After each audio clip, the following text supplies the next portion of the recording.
자, 38강 키포인트 강입니다.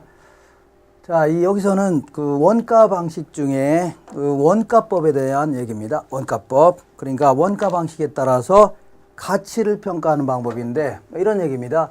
자, 지은 지 몇 년 된 건물이 있다고요? 5년 된 건물이 있다. 근데 애초에 들어간 비용이 얼마냐? 건물만을 얘기합니다.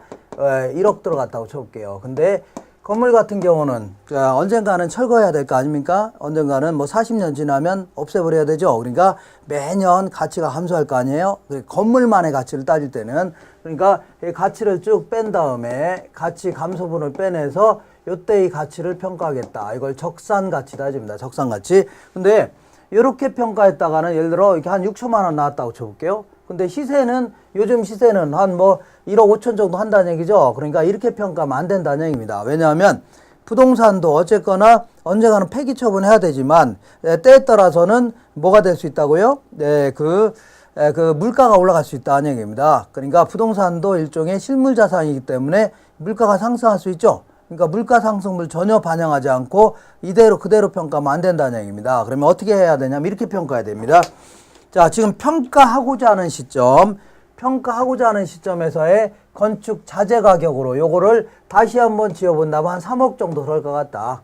그러면 물가 상승을 일단 반영한 거죠. 그런 다음에 한 5년 정도 지났으니까 가치를 좀 떨어뜨리는 방법으로 이렇게 평가하는 게 가장 합리적인 그러한 평가 방법이 되는 겁니다. 요때 요 3억을 뭐라고 하냐면 재조달 원가다. 재조달 원가에서 가치 감소분을 빼는 것을 감가 누계액을 빼갖고 이렇게 평가한 것을 적산가치다 해주는 겁니다. 이렇게 평가한 것을 적산가치라고 하는데 어쨌거나 이 재조달 원가에서 감가 누계액을 빼야 되는데 일단 재조달 원가에 대해서 조금 자세히 알아보고 그 다음에 여기서 요걸 빼내는 거를 감가 수정이라는 겁니다. 어쨌거나 재조달 원가는 자, 일단 자기가 직접 건설했다고 가정할 수도 있고 아니면 그 건설업자한테 맡겼다고 가정할 수 있다는 얘기죠. 그러니까 5년 된 시점에서의 자재 가격으로 다시 한번 지어보는데 자기가 직접 건설했다고 가정할 수 있고 때로는요 도급 건설했다고 건설업자한테 맡겼다고 가정할 수 있는 거 아닙니까? 근데 자, 이 자기가 직접 건설하게 되면 그 수급인의 이윤 같은 건 없죠. 근데 도급 건설에 소요된 비용을 한다면 수급인이죠. 도급을 맡은 자, 건설업자도 이윤을 줘야 될 거 아닙니까? 그러니까 차이가 난다는 얘기죠. 그럴 때는 뭘로 평가하라고요? 도급 건설에 소요된 비용을 기초로 해서 평가라는 얘기입니다. 그러니까 이 표준적인 건설비에는 반드시 수급인의 적정 이윤을 포함시켜서 계산해라. 왜냐하면 자기가 직접 건설했다면 자기는 다른 데서 일함으로써 얻을 수 있는 이익을 포기한 거 아닙니까? 당연히 반영시켜야 된다. 그래서 첫 번째 중요한 게 무슨 건설요? 도급 건설에 소요된 비용으로 재조달 원가를 산정해라. 이렇게 첫 번째 중요한 거고 자, 두 번째는 그러면 도급 건설에 소요된 비용으로 하자. 거기까지는 좋은데 문제는 지은 지 2년밖에 안 된 건물이다. 그러면 이때는 시장에 나가보면 건축 자재가 다 있죠. 그대로 바꿔치기 하면 되는데 문제는 지은 지 한 30년 된 건물이 있다. 10층짜리 30년 된 건물이라면 요거는 시장에 나가보면 건축 자재가 없잖아요. 큰일 났네. 그래서 어떻게 해야 되냐 그런 얘기인데 어쨌거나 지은 지 2년밖에 안 된 건물은 요즘의 건물에 대해서 평가하는 건데 요거는 시장에 나가서 자재 가격으로 그대로 바꿔치기 안 되는 겁니다. 물리적으로 똑같은 거를 가지고 그대로 교체한다 생각하시면 됩니다. 별 문제가 안 되는데 문제는 아주 오래된 가옥이라든가 공장 같은 거 있죠. 이런 것들은 문제가 될 수 있는 거죠. 왜냐하면 시장에 나가봐야 건축 자재가 없을 거 아닙니까? 그래서 무슨 방법이 없나 했더니 요거와 비슷한 놈들이 이렇게 비슷한 가격으로 거래가 된답니다. 비슷한 게 아니라 얘나 가격대가 비슷하다는 얘기죠. 그럼 어쨌거나 자, 얘를 가지고 대체를 못할 바에는 이 만족감이 비슷한 놈을 찾아내서 근데 찾아냈는데 얘는 최근에 지어진 1년 전에 지어진 건물인데 4층짜리랍니다. 그러면 요걸로 간주해 갖고 요걸 가지고 재조달원가를 산정한 다음에 그게 요놈의 재조달원가라고 간주하는 겁니다. 그래서 이거를 효용적 측면의 대체다 이렇게 표현합니다. 그리고 여기서 주의할 것은 얘는 요 건물이 곧 요거라고 간주했기 때문에 이게 기능이 많이 노후화됐다 해서 기능적 감가를 또 하게 되면 이중 감가가 됩니다. 그러니까 기능적 감가를 또 하면 돼요, 안 돼요? 안 된다. 요것만 좀 잘 정리하시면 됩니다.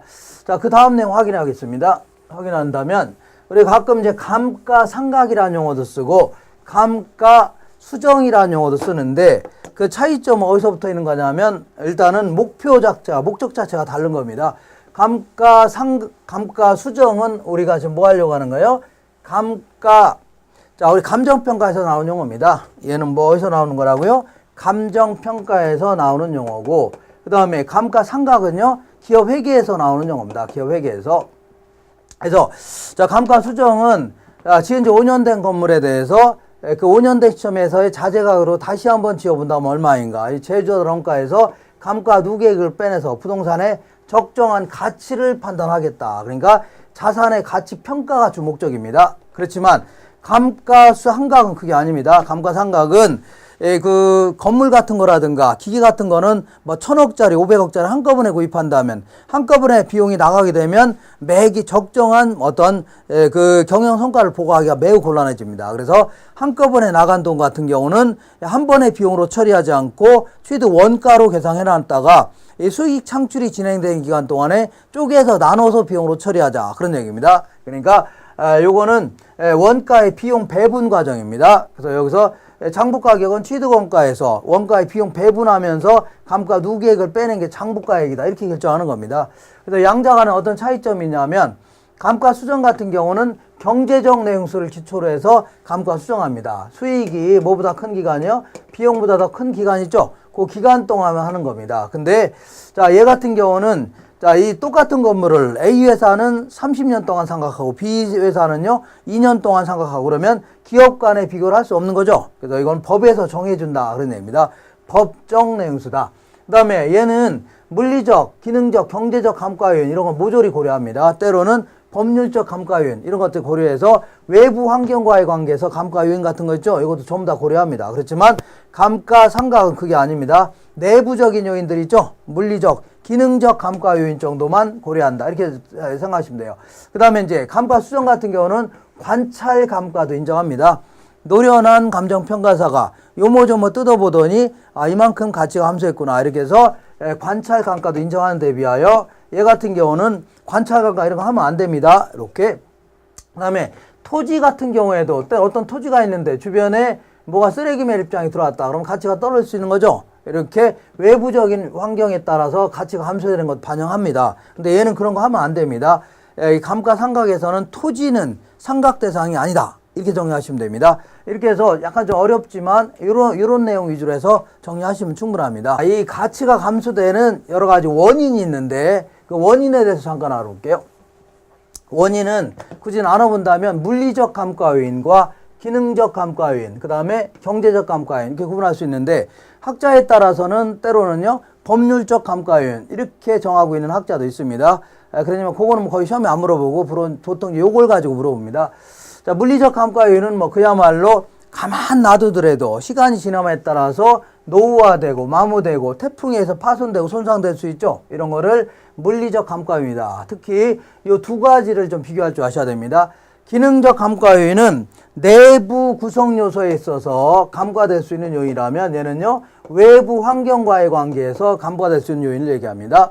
예컨대 뭐 동유형의 기술의 혁신이 있다든가 설계 자체가 불량이라든가 설비가 부족하거나 남아 돌거나 건물과 부지의 부적합, 예를 들어서 주차장 설비를 못 갖췄다, 이런 걸 전부 다 기능적 감가 요인이다, 이렇게 한다면 경제적 감가 요인은요 그 인근 지역이 쇠퇴했다든가 자기 건물은 새 건데 뭐 시장성이 저하됐다, 아니면 부동산과 환경과의 적합하지가 않다는 얘기죠. 그러니까 그 아파트 근처에 뭐 병원이 그 장례식장 같은 게 들어와 있다 그러면 이거는 전부 다 가치가 떨어질 수밖에 없는 겁니다. 이런 것들 전부 다 뭐라고요? 그 경제적 감가 요인이다, 이렇게 정리하시면 됩니다. 여기까지 정리하시면 됩니다. 이상입니다.